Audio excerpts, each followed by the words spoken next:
वही इसी खबर पर हमारे साथ गुरुग्राम से जुड़ गए संवाददाता सृष्टि शुक्ला। सृष्टि, सबसे पहले मैं आपसे जानना चाहूंगी कि इस वक्त वहां पर कॉन्क्लेव जारी है, क्या जानकारी?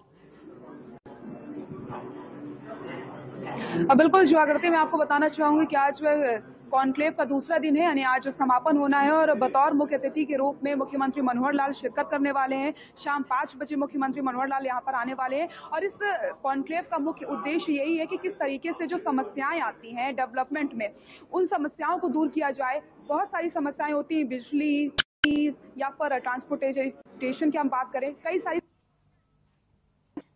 ऐसे में अभी 2 साल से हम देख रहे थे कोरोना काल चल रहा था, इस वजह से 2 साल से हम देख रहे थे कोरोना काल चल रहा था, इस वजह से जो बिल्डिंग्स डेवलपमेंट हो रहा था, काम जो चल रहा था वो रोक दिया जाता है। कभी कभी पॉल्यूशन की वजह से काम रोक दिया जाता है। तो जब ये काम रुकते हैं तो ऐसे में क्या करना चाहिए, इसके लिए भी सुझाव मांगे जाएंगे। और आपको बताते चलूं, उत्तर प्रदेश, उत्तराखंड, पंजाब और हिमाचल से समेत 8 राज्यों के जो रेरा अध्यक्ष हैं वो इस कॉन्क्लेव में शामिल हुए। उनसे सुझाव मांगे जाएंगे कि किस तरीके से डेवलपमेंट हो सकता है और क्या कुछ समस्याएं आ रही हैं, उन समस्याओं को कैसे दूर किया जाए। जी सृष्टि, ये भी जानना चाहेंगे इस कॉन्क्लेव में कौन कौन लोग वहां पर मौजूद है और सीएम वक्त वहां कॉन्क्लेव में पहुंचेंगे? बिल्कुल बिल्कुल, आपको बता दूं, शाम 5 बजे मुख्यमंत्री मनोहर लाल बतौर मुख्य अतिथि के रूप में शिरकत करेंगे और हमारे साथ वरिष्ठ पत्रकार गणेश चौहान जी भी जुड़ गए हैं। उनसे जानकारी ले लेते हैं कि आखिरकार इस कॉन्क्लेव का मुख्य उद्देश्य क्या है और कैसे ये प्रभाव डालेगा शहरी विकास में। सर, जिस तरीके से कॉन्क्लेव का आयोजन किया जा रहा है, आज समापन समारोह है, किस तरीके से प्रभाव डालेगा और जो समस्याएं आ रही हैं, कौन समस्याएं मुख्य होती हैं, उन्हें कैसे दूर किया जा सकता है? देखिए, दिल्ली जो एनसीआर का जो गुड़गांव है बड़ा मुख्य जिला है, हरियाणा प्रदेश का ही नहीं, दिल्ली में भी इसको और विदेशों में भी इसका नाम है, क्योंकि यहाँ औद्योगिक क्षेत्र काफ़ी है। दूसरा सबसे बड़ी बात यह है कि हम लोग देखते हैं कि लाइसेंस तो जारी हो रहे हैं, लेकिन यहाँ एक पानी की बड़ी समस्या, पानी की व्यवस्था कहाँ से होगी, इस पर सरकार को सोचने की ज़रूरत है। लाइसेंस तो काफ़ी दिए की हालात आप देख ही रहे हैं।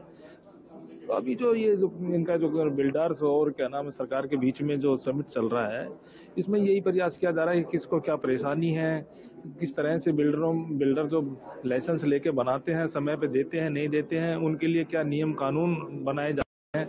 रेरा अथॉरिटी को 4 साल के लगभग हो गए हैं।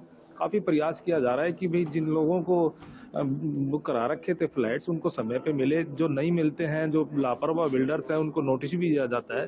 लेकिन अभी कहीं ना कहीं कमी है और कमी को देखते हुए प्रशासन, सरकार और बिल्डर के बीच में आज जो ये समिट किया जा रहा है, इसी पे फोकस किया जा रहा है सबसे ज्यादा। तो बिल्कुल, लेकिन जिस तरीके से समस्याएं आती हैं समय पर, सबसे बड़ी समस्या है कि समय पर लोगों को अलॉट नहीं किए जाते प्लॉट्स। उनको समय जैसे दिया गया कि 3 साल में आपको सब कुछ मिल जाएगा, लेकिन उसके बाद जब वो मांग करने जाते हैं तो उनको समय पर नहीं दिया जाता। और जो मुख्य सुविधाएं हैं, जैसे बिजली बात की, पानी की बात की, सड़कों की हम बात करते हैं, तो इन सब चीजों की जो परेशानियां आती है उसे कब तक दूर किया जा सकता है, क्योंकि आज यहाँ पर सुझाव भी रखे जाएंगे और किस तरीके से असर डालेगा ये कॉन्क्लेव।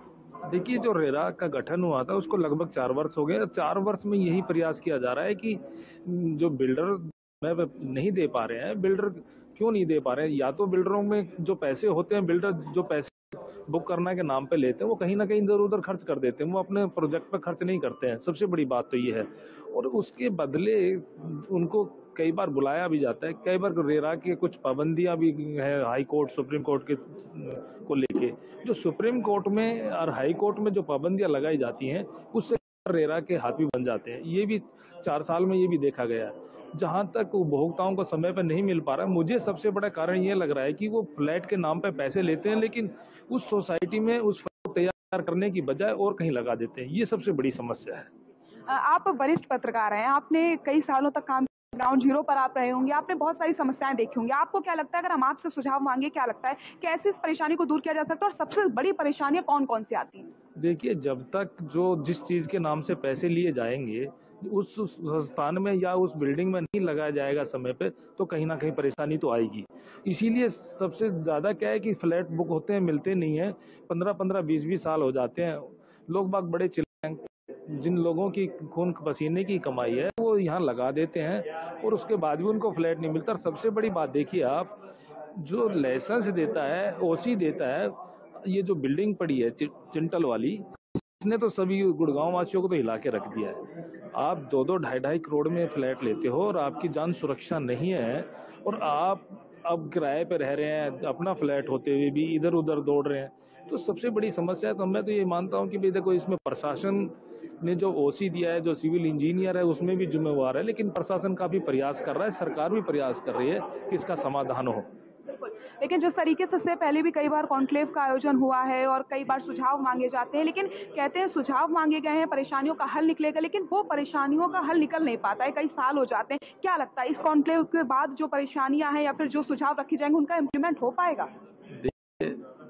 प्रशासन और सरकार तो प्रयास यही करती है, सीमित करती है, इसीलिए करती है कि हल हो जाए, लेकिन लगता नहीं है, क्योंकि जब 4-5 8-8 साल हो जाते हैं, उनको समय पे फ्लैट नहीं मिलता। अब थोड़ा सा उन लोगों को राहत मिल रही है, क्योंकि रेरा की तरफ से नोटिस भी जाता है, बुलाया भी जाता है, लेकिन अभी भी वो संतोषजनक नहीं है। क्योंकि इसलिए नहीं है कि समय पे उनको अभी भी फ्लैट नहीं मिल पा रहे हैं।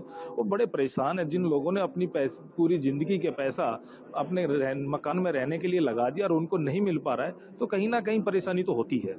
इसमें जहां तक बिल्डर भी जिम्मेदार है, बिल्डर सबसे ज्यादा, बिल्डर के ऊपर जो रेरा जो गठन किया है या उनका जो मॉनिटर करते हैं, उनको भी ध्यान रखना चाहिए कि समय पर फ्लैट क्यों नहीं मिल रहे हैं। अगर नहीं मिल रहे हैं तो थोड़ा सा भी अगर टाइट सा एक्शन लिए जाए, तो एक बिल्डर के खिलाफ लेंगे तो 10 बिल्डर सीधे हो जाएंगे, लेकिन ऐसा भी लग नहीं पा रहा है, क्योंकि बिल्डर भी राजनीतिक बिल्डर हैं, कुछ प्रभावशाली बिल्डर हैं, वो कुछ अथॉरिटी को भी नहीं समझते हैं।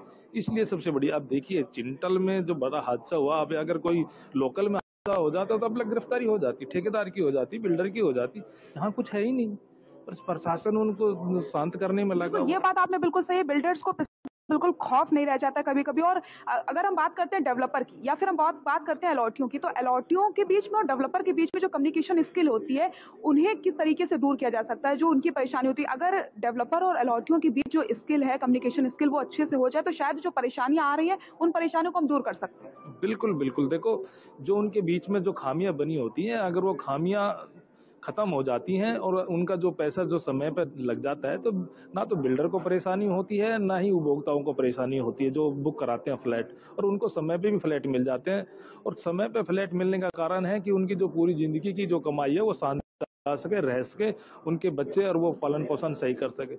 लेकिन कुछ बिल्डर्स हैं जो बिल्डर समय पे देते हैं, लेकिन अभी तक जो बिल्डर्स जो देखे गए हैं, जो हम गुड़गांव और फरीदाबाद, दिल्ली एनसीआर में जो देखते हैं, अभी तक आपको मैं बता दूं 95 बिल्डर ऐसे हैं % जो समय पे फ्लैट नहीं दे पा रहे हैं, और उनके ऊपर कोई बड़ी कार्रवाई भी नहीं हुई है। हाँ, जो कॉमर्शियल मामला है, कॉमर्शियल बिल्डिंग है, उनके खिलाफ जैसे यूनिट 1 है, काफी जो बिल्डर हैं बड़े बड़े, उनके खिलाफ कार्रवाई भी हुई है और कुछ बिल्डर जेल में है। ये पहली बार देखा गया है कि बिल्डर कुछ जेल में है इसी सरकार के समय, बाकी तो सरकारों को हाथ ही नहीं देते थे वो लोग।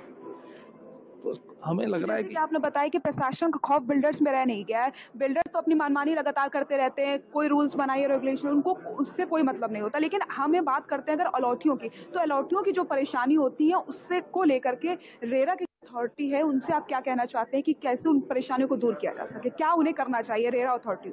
देखो, वैसे तो रेरा समय समय पर अपनी कार्रवाई कर रही है, नोटिस भी देती है, बिल्डरों को जुर्माना भी लगाती है, लेकिन अभी कुछ जो बिल्डर्स, मैंने पहले भी बताया कि वो राजनीतिक लोग हैं, प्रभावशाली लोग हैं, तो रेरा को भी अभी कुछ समझ नहीं पा रहे हैं। जब तक उन पर कोई बड़ी कार्रवाई रेरा नहीं करेगा, जब तक उनको ना तो जो उपभोक्ता है, जिन लोगों ने फ्लैट बुक करा रखे हैं, उनके पैसे को याद आएगा।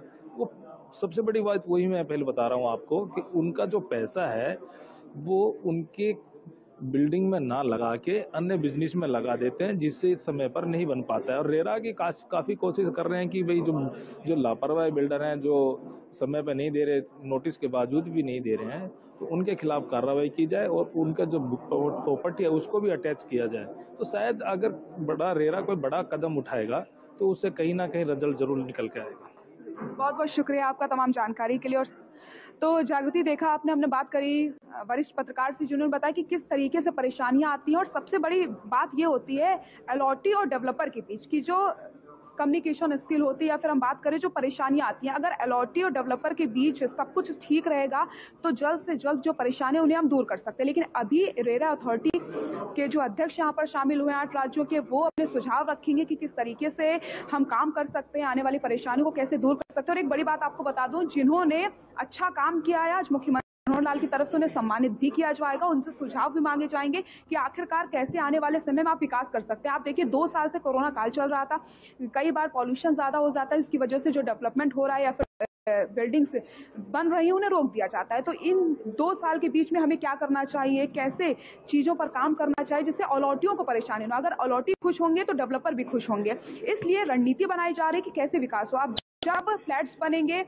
शहरीकरण होगा तो अपने आप हरियाणा का विकास होगा। और प्रधानमंत्री नरेंद्र मोदी का भी सपना यही है कि हर इंसान को उसके छत मिले, सबके पास घर होना चाहिए। और उसी सपने को साकार करते हुए आज का ये कॉन्क्लेव रखा गया है और 2 दिन का ये कॉन्क्लेव था, आज इसका समापन होने वाला है। बतौर मुख्य अतिथि मुख्यमंत्री मनोहर लाल शिरकत करने वाले हैं। 5 बजे वो यहाँ पर आ जाएंगे। और फिलहाल यहाँ पर इस कॉन्क्लेव में तमाम बड़े रेरा के अथॉरिटी के अध्यक्ष मौजूद हैं, 8 राज्यों के अध्यक्ष यहाँ पर आए हैं, तमाम बड़े बिल्डर्स आए हैं जो अपने अपने सुझाव रख रहे हैं और अपनी अपनी परेशानियों को भी बता रहे हैं कि किस तरीके से उन्हें परेशानियां आती हैं। जी सृष्टि, वहाँ पर तमाम जो है बिल्डर्स भी मौजूद है और अथॉरिटी के लोग भी मौजूद है, तो उनका क्या कहना है कि कॉन्क्लेव में किस तरीके के सुझाव दिए जा रहे हैं और क्या है जो सबसे ज्यादा दिक्कतें इस वक्त रियल एस्टेट में आ रही हैं? बिल्कुल, देखिए बिल्कुल रियल एस्टेट में जिन्होंने अच्छा काम किया है उन्हें सम्मानित किया जाएगा। और कहते हैं जब आप कोई काम करते हैं और उसके लिए अगर आपको सम्मानित किया जाए तो आप आगे चल करके और अच्छे से काम करते हैं। तो ये एक अच्छा यहाँ पर चीजें की गई है जो लोगों को सम्मानित किया जा रहा है। अगर हम बात करते हैं रियल एस्टेट में परेशानियों की, तो आप देखिए बिजली, पानी और सड़कों की व्यवस्थाएं नहीं हो पाती हैं। अगर हमने 5 साल का टाइम दिया कि 5 साल में आपको फ्लैट्स मिल जाएंगे, लेकिन समय पर वो चीज अगर पूरी नहीं हुई तो अलॉटी बहुत ज्यादा परेशान हो जाती है। पूरे जीवन की कमाई वो अपने फ्लैट में लगाते हैं लेकिन उन्हें सही समय पर घर नहीं मिल पाता। पैसा लगाने के बावजूद भी वो किराए के घर में रहते हैं। तो जब अलॉटियों की जो परेशानियां है, अब आप देखिए अगर किसी डेवलपर से आपकी बात हुई है या किसी बिल्डर से आपकी बात हुई है, आपने बिल्डर्स को पैसा दिया और वो समय पर आपको आपका फ्लैट नहीं दे रहा है, तो आप किसके पास जाएंगे? तो रेरा प्रयास कर रही है, लगातार उसकी तरफ से कार्रवाई की जा रही है और बिल्डर्स ऐसे में डरे हुए हैं। लेकिन इससे पहले जब हम अगर बात करते हैं तो इसमें बिल्डर्स को बिल्कुल भी खौफ नहीं था, लेकिन इस समय बिल्डर्स पर खौफ है, वो समय पर काम पूरा कर रहे हैं। लेकिन सबसे बड़ी परेशानी यहाँ पर जागृति यही आती है कि समय पर फ्लैट्स नहीं दिए जाते हैं। तो उस परेशानी को कैसे दूर किया जा सकता है, इस पर सुझाव रखे जा रहे हैं। और आज जो सुझाव यहाँ पर रखे जाएंगे उन सुझाव को अमल में लाया जाएगा और यही कोशिश रहेगी यहाँ पर कि आने वाले समय में कैसे परेशानियों को दूर किया जा सकता है और अलॉटियों को कैसे खुश किया जा सकता है। क्योंकि जब तक अलॉटी खुश नहीं होंगे तब तक विकास नहीं हो सकता और डेवलपर को भी बहुत ज्यादा परेशानी आ जाती है। तो डेवलपर और अलॉटियों के बीच जो यहाँ पर तनातनी हमेशा चलती है, उस चीज को तोड़ने के लिए, उस चीज को दूर करने के लिए यहाँ पर एक कॉन्क्लेव का आयोजन किया गया है। जागृति। जी सृष्टि, बहुत बहुत शुक्रिया सृष्टि आपका तमाम